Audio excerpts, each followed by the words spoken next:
الحمد لله الذي أنزل على عبده الكتاب ولم يجعل له عوجا وتبارك الذي جعل في السماء بروجا وجعل فيها سراجا وقمرا منيرا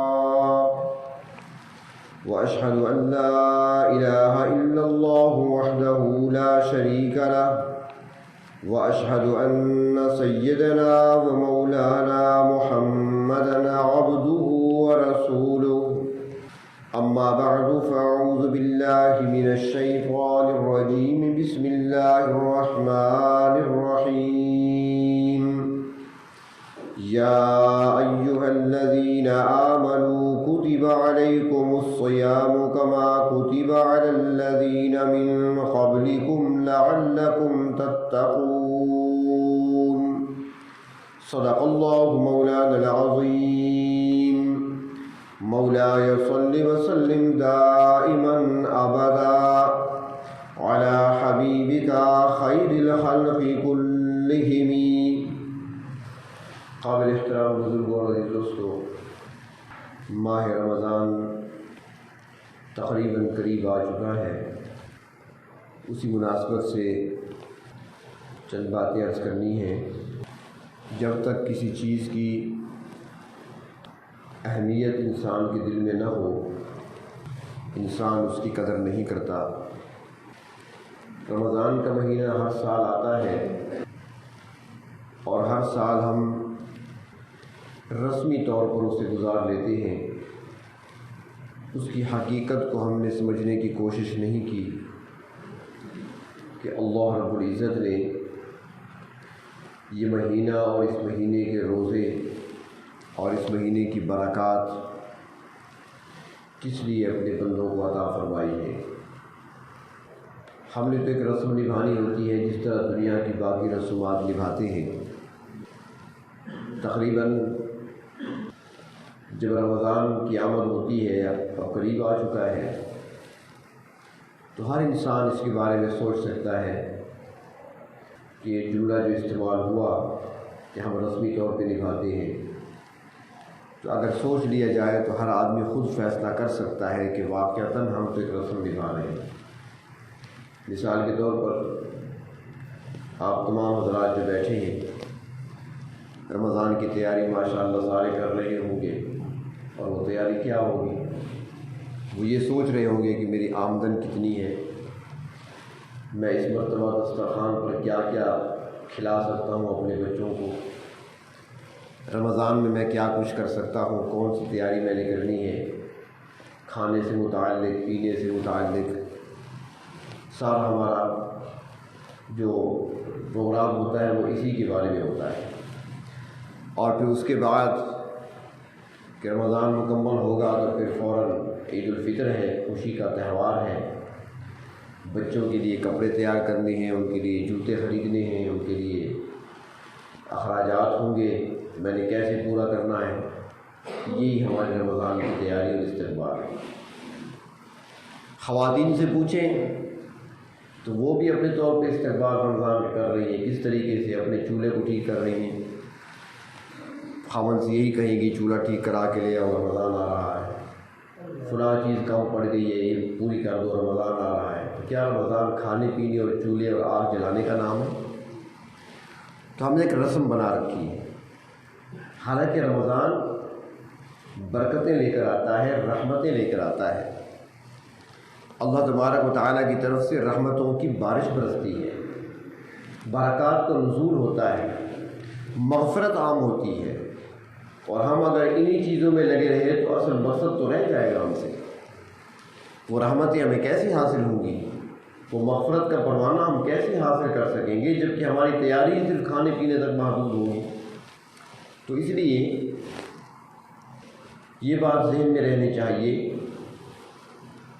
کہ اللہ تبارک و تعالیٰ نے جو احکامات اپنے بندوں کو دیے ہیں اس کے اندر اللہ تبارک و تعالیٰ کی اپنے بندوں سے شفقت پائی جاتی ہے، محبت پائی جاتی ہے، لطف و عنایت اس کے اندر شامل ہے پروردگار عالم کی طرف سے.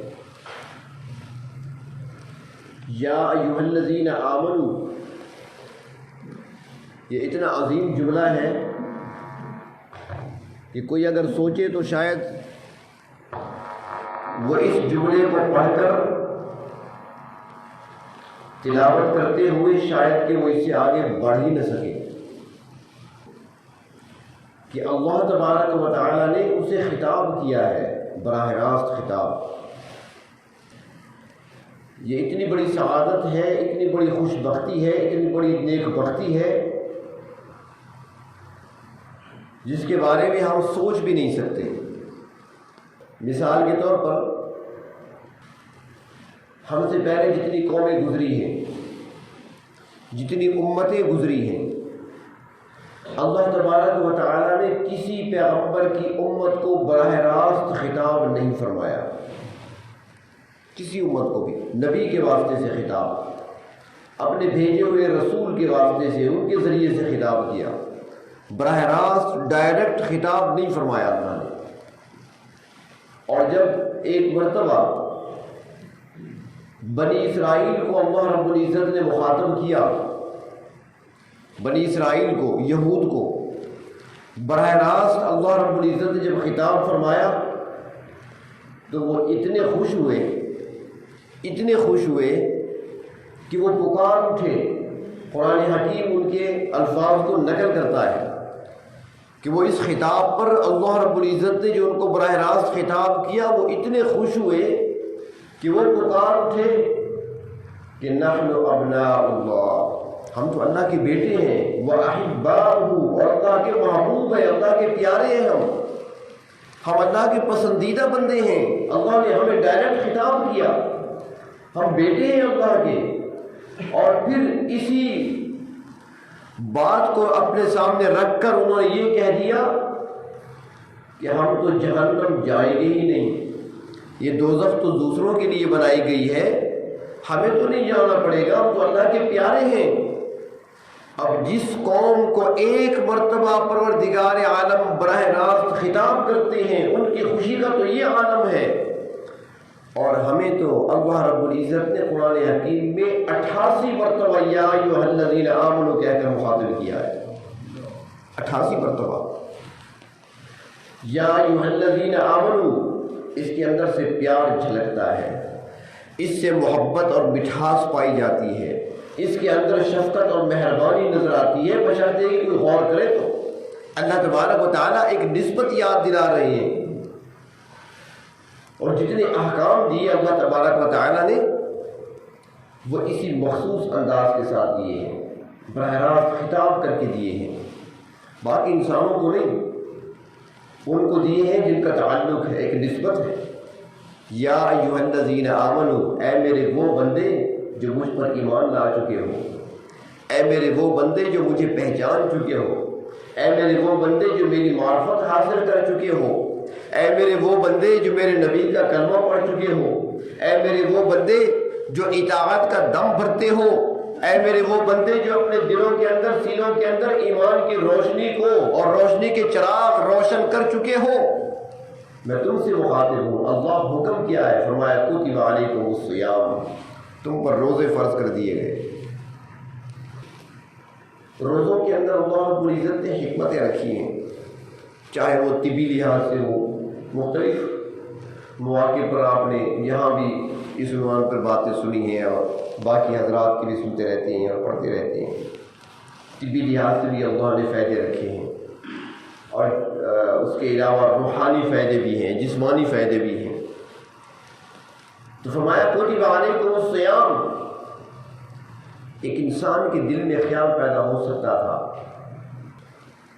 کہ روزے کیا ہے، روزہ کھانے پینے پر پابندی، جائز چیزیں جو پہلے جائز کی اب وہ منع کر دی گئی، پابندی لگ گئی۔ اب صبح صادق سے لے کر غروب آفتاب تک نہ میں کھا سکتا ہوں نہ پی سکتا ہوں۔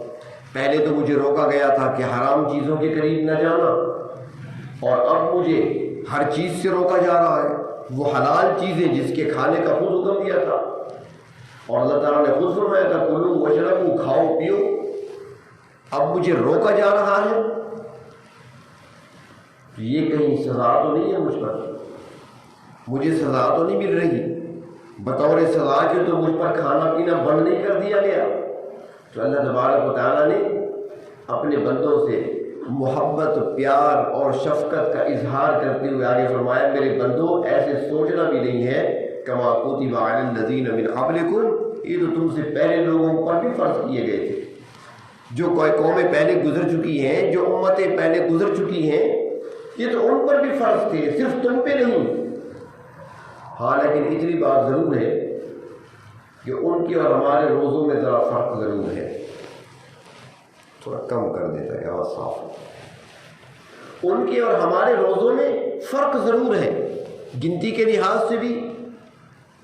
مثال کے طور پر یہود کے ہاں روزے 40 ہیں، حضرت موسیٰ علیہ السلام نے طور پر 40 دن روزے رکھے تھے، اعتکاف پہ بیٹھے تھے، اس کے بعد ان کو تورات عطا کی گئی تھی۔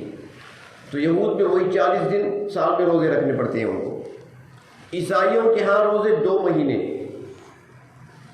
اور حضرت داؤد علیہ السلام ان کے بارے میں آتا ہے کہ وہ 6 مہینے روزہ رکھا کرتے تھے، ایک دن روزہ ایک دن افطار، ایک دن رکھا ایک دن نہ رکھا، اس ترتیب سے 6 مہینے روزے۔ اور اس امت کو اللہ رب العزت نے صرف 30 روزے عطا کر دیے۔ لیکن یہ امت اللہ کو پیاری کتنی ہے، اللہ کو محبوب بھی پیارے ہیں نا۔ جب کسی سے محبت ہوتی ہے نا تو اس کی ہر ادا سے محبت ہوتی ہے، اس کے در و دیوار سے محبت ہوتی ہے، اس کی گلی اور محلے سے محبت ہوتی ہے۔ یہ تو سارے سمجھتے ہیں نا ماشاءاللہ۔ انٹرنیٹ کا زمانہ ہے، چاہے مولوی چاہے غیر مولوی سارے سمجھتے ہیں۔ آج کل تو مولوی زبان میں بھی عشق آئے ہوئے ہیں، کئی لوگ فتویٰ پوچھنے آتے ہیں، میں کہتا ہوں پیچھے بھی تو سارے مقتدی ویسے ہی کھڑے ہیں نا، ہوتی ہے نماز۔ تو بہر طور روزے ان پر 6 مہینے روزہ، 6 مہینے افطار، اور اس امت پر 30 روزے، اور نوازا کتنا اس امت کو۔ ہم نے کبھی غور نہیں کیا اللہ تبارک و تعالیٰ ہم پر کتنے مہربان ہیں، اللہ تبارک و تعالیٰ کو ہم سے کتنا پیار ہے، ہم نے کبھی سوچا ہی نہیں ہے۔ کوئی بندہ ہم پر احسان کر دے چھوٹا سا، ہمیں یاد رہتا ہے یار فلاں شخص مجھ سے بڑی محبت کرتا ہے، میری بڑی قدر کرتا ہے، میرا بڑا احترام کرتا ہے، میرا بڑا اکرام کرتا ہے۔ کبھی ہم یہاں بھی تھوڑی دیر کے لیے بیٹھ کر سوچ لیا کریں کہ پروردگار عالم ہم پر کتنے مہربان ہیں۔ 30 روزے دیے ہمیں، ان میں سے کسی کو 40، کسی کو 6 مہینے، کسی کو 2 مہینے، ہمیں صرف 30 دیے، اور پھر 30 کے ساتھ 6 ملا دیے۔ شوال کے حدیث شریف میں آتا ہے شوال کے 6 روزے نفل رکھ دیے، اب 6 وہ اور 30 رمضان کے 30 ہوتے ہیں، کبھی 29 بھی ہو جاتے ہیں، تو یہ کتنے بن گئے 36۔ اور ہمارے لیے اللہ نے قانون کیا رکھا ہے، من جاء بالحسنہ فلہ 10 امثالھا، جو ایک نیکی کرے گا اجر کتنا پائے گا، 10 کا، کم سے کم درجہ، ایک نیکی کا اجر 10 کے برابر ہے۔ روزے کتنے 36 کو 10 سے ضرب دے کتنے بن گئے 360، اور سال میں دن کتنے ہیں؟ میں میرے محبوب کی امتیوں 1 مہینہ اور 6 روزے تم رکھ لو، تمہارا سارا سال روزوں میں شمار میں کر لوں گا۔ اس امت پر مہربان کتنے، نرمی بھی کر دی گئی۔ حالانکہ جب ابتدا میں روزے فرض ہوئے تھے نا تو اس وقت ذرا مشکل تھی، اس وقت روزہ کافی لمبا ہوتا تھا، ہمارے لیے تو شارٹ کر دیا گیا، وہ کافی لمبا روزہ ہوتا تھا۔ اس میں یہ تھا کہ روزہ افطار کر سکتے ہیں، اور اگر اس وقت سو گئے آپ، نیند آ گئی آپ کو، تو اس کے بعد اگلا روزہ آپ کا شروع ہو گیا، نیند آ گئی اگلا روزہ شروع ہو گیا۔ ایک صحابی تھے، انہوں نے روزہ رکھا، شام کو گھر آئے، بیوی سے کہا افطار کے لیے کچھ بناؤ، تیار کرو، وہ کھانا بنانے لگی۔ ہماری طرح وافر مقدار میں وہاں پر تو کھانے پینے کی اشیاء نہیں ہوا کرتی تھی، جو کا آٹا ہوتا تھا، بعض اوقات روزانہ تازہ پیسنا پڑتا تھا جو کو اور گندم کو، تو گندم یا جو بھی تھا انہوں نے تیار کیا، کھانا بنانے لگی۔ یہ سارا دن مزدوری کرتے رہے، تھکے ہوئے تھے، لیٹ گئے، چلو بھائی کھانا تیار کرو۔ اب جو ہی لیٹے ان کو نیند آ گئی۔ جب بیوی نے افطاری تیار کی آئی، یہ تو سو چکے تھے، اس نے جگایا، ہاں بھائی تیار ہے کھانا، اس نے کہا میں تو سو گیا تھا، اگلا روزہ شروع ہو گیا۔ اب پچھلا روزہ سارا دن بھوکا، اب پھر رات بھی ہے، اگلا دن بھی ہے، گزارنا ہے، لیکن اللہ کے حکم کی اطاعت تو کرنی تھی، تعمیل تو کرنی تھی۔ بھوکے تھے یا پیاسے، روزہ شروع ہو گیا۔ روایات میں آتا ہے کہ جب اگلا دن ہوا نا تو ظہر کی نماز میں یا ظہر کی نماز کے بعد بے ہوش ہو گئے۔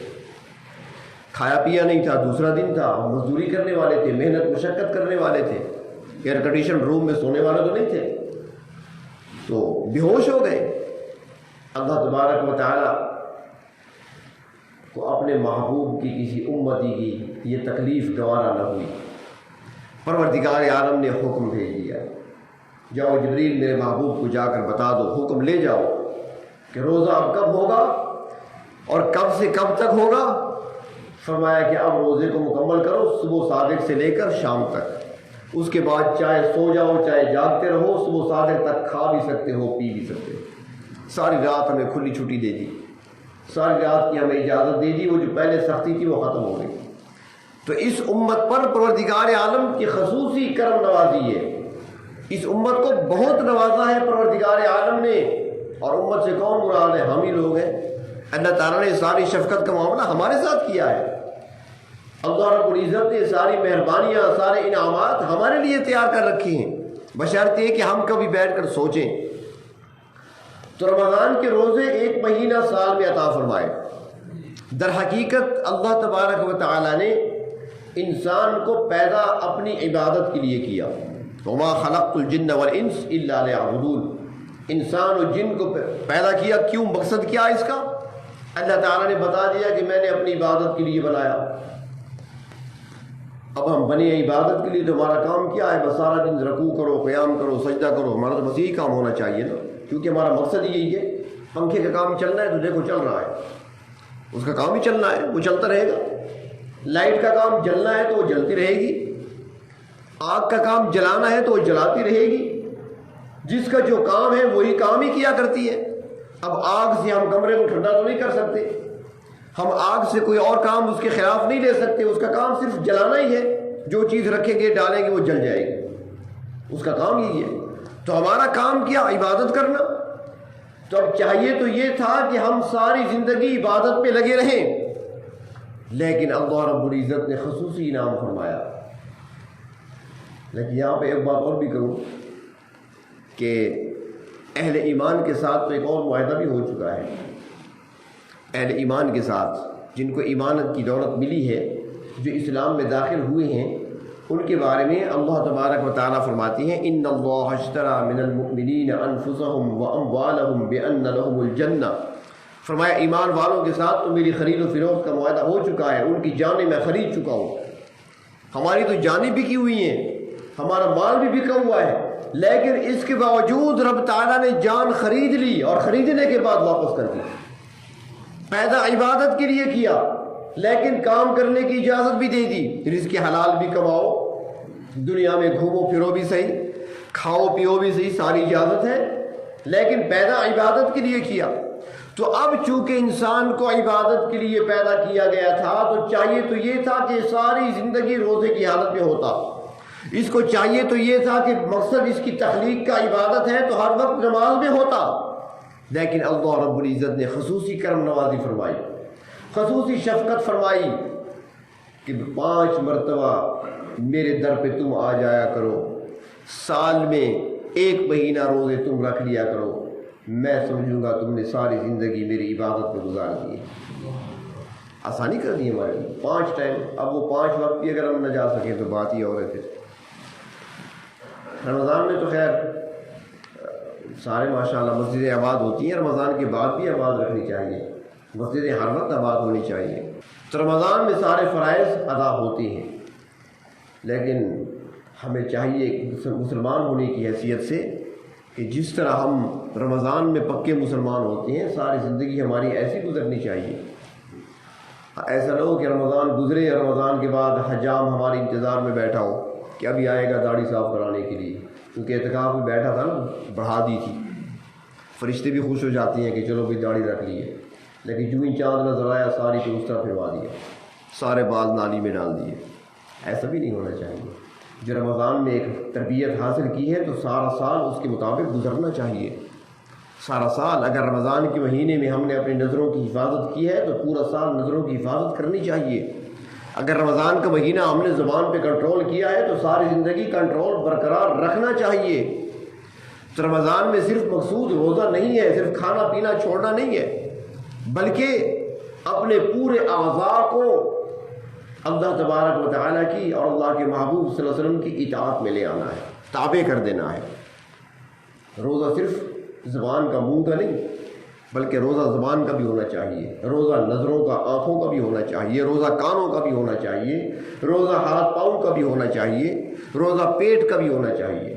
تو جہاں ہم تیاری کرتے ہیں، جیسے میں نے شروع میں عرض کیا کہ ہم جو تیاری کرتے ہیں رمضان کی رسم نبھانے کے لیے، کہ چولہا تیار کرنا ہے، خرید و فروخت کرنی ہے، کھانے پینے کا انتظام کرنا ہے، یہ ساری چیزیں ٹھیک ہے، اب کھانا پینا ممانعت تو نہیں ہے، ہو سکتا ہے، لیکن ساتھ ہی جو اصل چیز کرنے کی ہے وہ ہم یہ سوچیں کہ ہم نے رمضان میں اعمال کون سے اختیار کرنے ہیں۔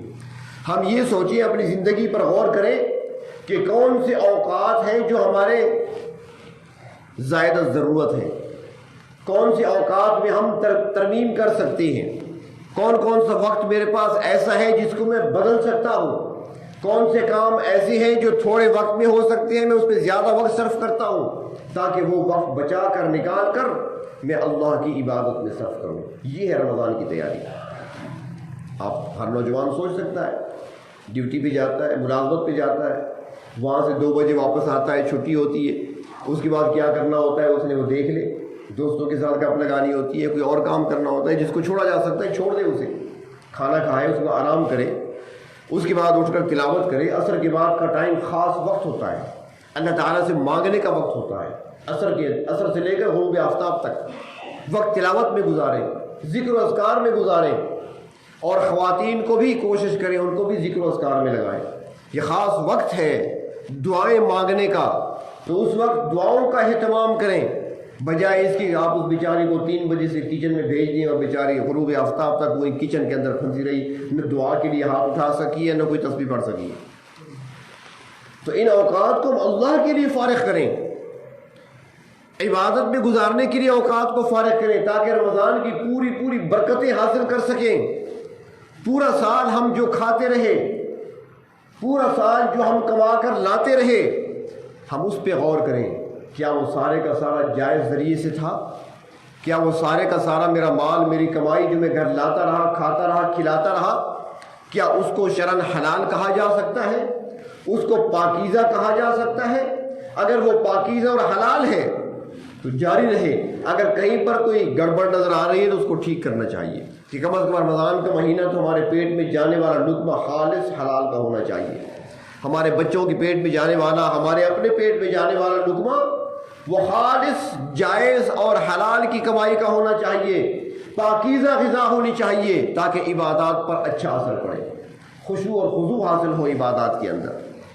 ہم اس پہ غور کریں، ہم دیکھ لیں کہ ہم جو اب تک جب فارغ ہوتے ہیں کسی نہ کسی کی غیبت میں لگے رہتے ہیں، اب رمضان کا مہینہ ہے، اپنی زبان کو ہم نے پاک رکھنا ہے، تاکہ ہماری زبان سے کسی کی غیبت نہ ہو، کسی کی چغلی نہ کھائیں۔ ہم جھوٹ تو بول لیتے ہیں سارا سال، لیکن کم از کم رمضان کا مہینہ تو ہماری زبان سے جھوٹ نہ نکلے۔ دکاندار حضرات خصوصاً ایک جملہ استعمال کرتے ہیں، آپ کوئی چیز خریدنے گئے نا تو اس نے قیمت مانگی 20 روپے، ناراض نہ ہونا، میں بھی اسی معاشرے کا فرد ہوں، ہم بھی خرید و فروخت کرتے ہیں، جاتے ہیں مارکیٹ، لینی پڑتی ہے یہ چیز، مثلاً 20 کی ہے نا، تو وہ کہے گا اس کی قیمت 20 روپے ہے، گاہک نے کہا کہ مجھے 15 کی دے دو، وہ قسم کھائے گا کہ 15 کی تو میری خرید بھی نہیں ہے۔ اب اس کا مطلب کیا ہے؟ گاہک یہ سمجھے گا کہ اس نے 15 سے مہنگی خریدی ہے، گاہک یہ سمجھے گا کہ اس نے قسم کھا لی ہے کہ 15 سے زیادہ پہ اس نے خریدی ہے، اور دکاندار کی نیت کیا ہوتی ہے کہ میں نے قسم ٹھیک کھائی ہے، میں نے 15 سے کم پہ خریدی ہے، اس نے 10 پہ خریدی تھی، اسے قسم کھا کر کہا کہ 15 تو میری خرید بھی نہیں، وہ بیچارہ یہ سمجھا کہ 15 سے زیادہ اس نے 18 پہ خریدی ہے۔ اب یہ یاد رکھیں کچھ لوگوں کے ذہن میں یہ ہوتا ہے کہ میں نے قسم بھی کھائی ہے، قسم میری ٹھیک ہو گئی کیونکہ میں نے بات جو کہی ہے وہ سچی ہے. لیکن یاد رکھیں قسم کسے کہتے ہیں؟ اگلے سننے والے نے جس انداز سے اعتماد کیا ہے اس حساب سے آپ کی قسم کو تصور کیا جائے گا. آپ کی قسم اسی حساب سے ہوگی. یہ جھوٹ تصور ہوگا. یہ قسم کھانا معمولی چیز نہیں. مجھے لطیفہ یاد آ گیا، واقعہ یاد آ گیا. حدیث شریف میں آتا ہے نبی اکرم صلی اللہ علیہ وسلم رمضان کے مہینے میں سحری تناول فرما رہے تھے. سحری کا وقت، اللہ کے محبوب بیٹھے ہیں، ساتھ حضرت علی المرتضیٰ بیٹھے ہیں، اور ایک تیسرے صحابی ہیں وہ بھی ساتھ بیٹھے ہیں، یعنی 2 صحابہ اور اللہ کے نبی. سحری تناول فرما رہے ہیں. حضرت بلال آ گئے. انہوں نے آ کر عرض کیا یا رسول اللہ صلی اللہ علیہ وسلم صبح ہو گئی، کھانا چھوڑ دیں. صبح ہو گئی، اصبحتا. آپ نے کھانا جاری رکھا، وہ چلے گئے. پھر حضرت بلال نے دیکھا، واپس آ گئے. دیکھا اللہ کے رسول تو بھی تناول فرما رہے ہیں. تو اس نے پھر آواز لگائی، اور اس وقت کیا کہا؟ اس بار کہا واللہ، اللہ کی قسم اصبحتا، صبح ہو گئی. یعنی سحری کا وقت گزر چکا، روزہ بند کریں، آپ تو بھی کھا رہے ہیں. اس نے قسم کھا لی. جب اس نے قسم کھائی، اللہ کے محبوب صلی اللہ علیہ وسلم نے جو لقمہ ہاتھ میں تھا رکھ دیا. فرمایا بلال سحری کا وقت ابھی باقی ہے، ابھی سحری کا وقت باقی ہے، وقت ختم نہیں ہوا. لیکن بلال تم نے قسم جو کھا لی، رب تعالیٰ نے تیری قسم کو پورا کرتے ہوئے سحری کے وقت کو ختم کر دیا. یہ قسم کھانا معمولی چیز نہیں ہے. یعنی گھڑی یوں سمجھے، گھڑی کی سوئی 1 گھنٹہ آگے کر دی، آدھا گھنٹہ آگے کر دی، یوں سمجھ لیں.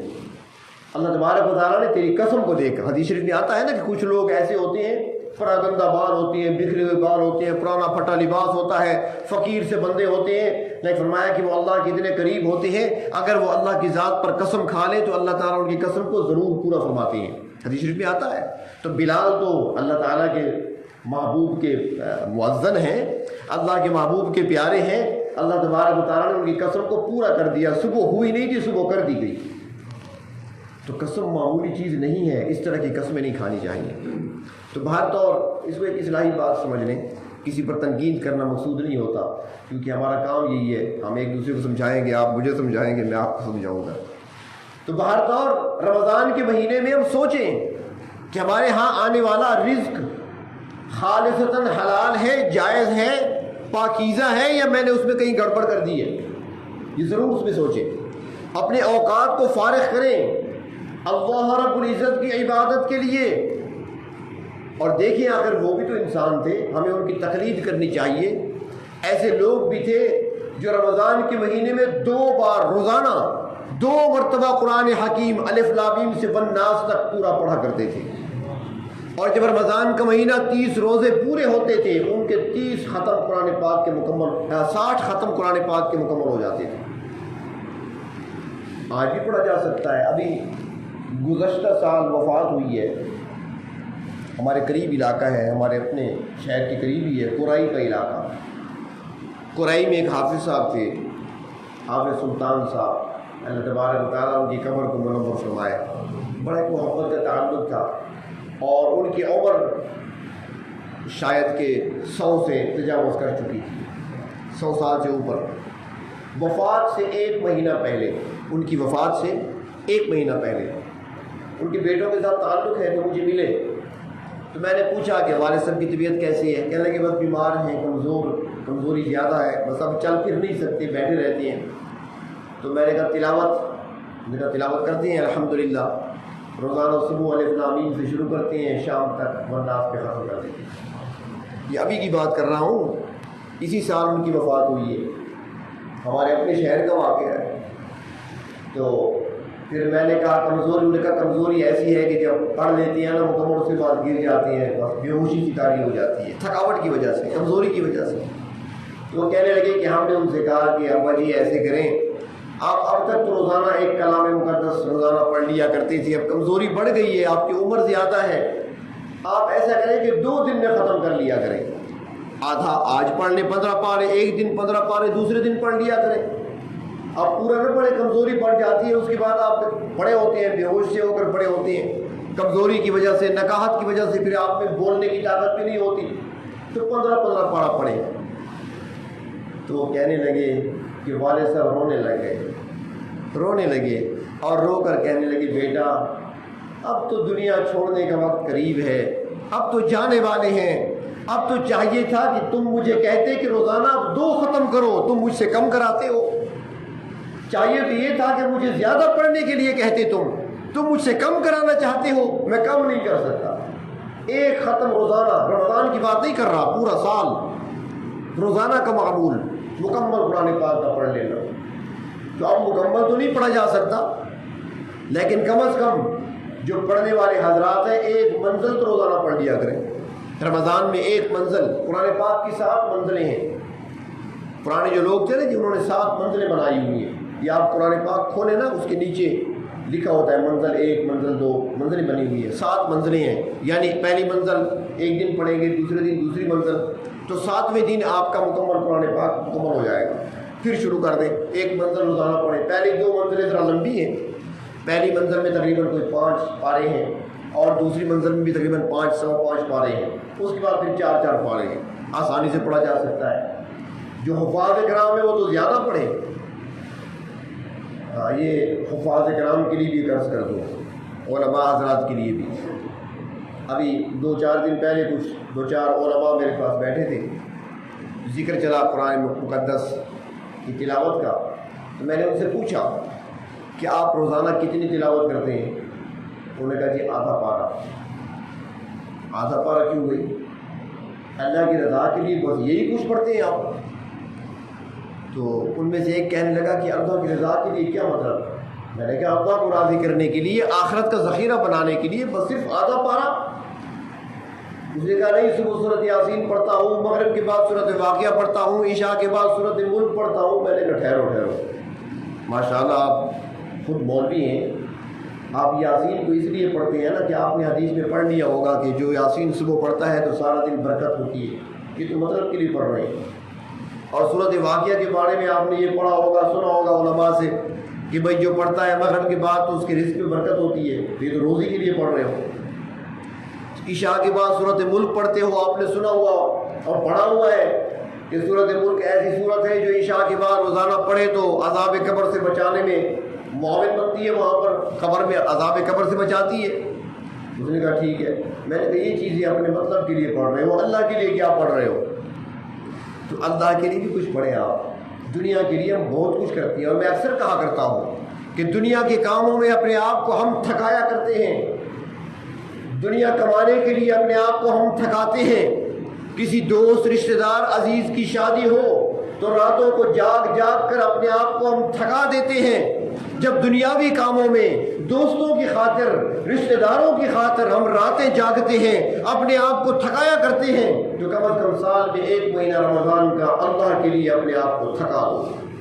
اور دنیا میں جس کے لیے اپنے آپ کو آپ تھکائیں گے شاید ان کے ہاں قدر نہ ہو، لیکن جو اللہ کے لیے اپنے آپ کو تھکاتا ہے، رب فرماتے ہیں جو تھک کر آتا ہے، تھکاوٹ کی وجہ سے، بھوک کی وجہ سے اس کے معدے سے بو اٹھتی ہے، لوگ اس کے قریب نہیں جائیں گے، اللہ فرماتے ہیں کہ مجھے مشک و عنبر سے بھی زیادہ اچھی لگتی ہے۔ وہ قدردان ہے پروردگار عالم کہ اپنے آپ کو تھکا کر تو دیکھے، کہ اللہ کے سامنے آ کر عاجزی انکساری اختیار کر کے تو دیکھے۔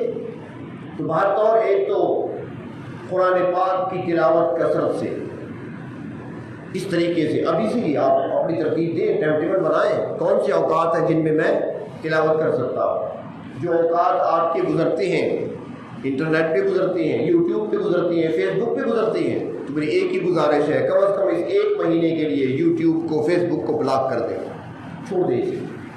1 مہینہ میں نہیں دیکھنا، پھر کیا رکھا ہے باپ، ضرورت کی چیز استعمال کریں، اوقات کو بچائیں، اور وہی وقت آپ تلاوت میں گزاریں، وہی وقت آپ تسبیحات کے اندر گزاریں، اور اس کے ساتھ ساتھ دعائیں، مضمون دعائیں چھپی ہوئی مل جاتی ہیں، مناجات مقبول کے عنوان سے کتاب مارکیٹ سے مل جاتی ہے، یہ ہر ایک جوان کے پاس ہونی چاہیے، مناجات مقبول ہر ایک کے پاس ہونی چاہیے، اور وہ اس کو پڑھے، سحری کے وقت پڑھے، صبح نماز کے بعد اس کو پڑھیں، یہ خاص اوقات ہے پڑھنے کے، اور خوب توجہ سے ترجمے والی لیں اور ترجمے پہ غور کریں کہ میں جو مانگ رہا ہوں، جو پڑھ رہا ہوں، یہ ہے کیا، الفاظ کے معنی کیا ہے۔ معنی پر غور کرتے ہوئے آپ پڑھیں، اللہ سے مانگیں۔ اور یہ مہینہ تو وہ مہینہ ہے کہ پروردگار عالم دامن بھر دیتی ہیں، جھولیاں بھر دیتی ہیں جو بھی آتا ہے مانگنے کے لیے۔ اللہ تبارک و تعالیٰ خوب نوازتے ہیں۔ پہلا عشرہ آتا ہے تو رحمتوں کی بارش برستی ہے، دوسرا عشرہ آتا ہے تو مغفرت عام کر دی جاتی ہے، اور پھر تیسرا عشرہ جب آتا ہے تو پھر جہنم سے آزادی کے پروانے تقسیم کیے جاتے ہیں۔ تو اللہ تبارک و تعالیٰ ہمیں بھی رمضان کی پوری برکتیں سمیٹنے کی توفیق عطا فرمائے۔ اللہ رب العزت رمضان کی پوری رحمتوں میں سے ہمیں حصہ نصیب فرمائے، رمضان کے پورے روزے نصیب فرمائے۔ یہ خوش قسمتی اور خوش بختی ہے کہ رمضان کا مہینہ جس کو مل جائے، اور اس مہینے میں اگر ہم اپنے آپ کو بخشوا نہ سکے، مغفرت اپنی نہ کرا سکے، تو ہماری بدقسمتی ہوگی۔ اللہ رب العزت نے بطور انعام کے یہ مہینہ عطا فرمایا ہے، تو ہمیں چاہیے کہ اس مہینے کی ہم قدر کریں اور اس کی قدر کو پہچانیں۔ پروردگار عالم نے جو دروازے اپنے رحمتوں کے کھول دیے ہمارے لیے، ہمیں چاہیے کہ اس سے بھرپور ہم فائدہ اٹھائیں اور اللہ تبارک و تعالیٰ کو راضی کرنے کی کوشش میں لگے رہیں۔ اللہ تبارک و تعالیٰ جو کچھ کہا سنا قبول فرمائے اور ہمیں عمل کرنے کی توفیق عطا فرمائے۔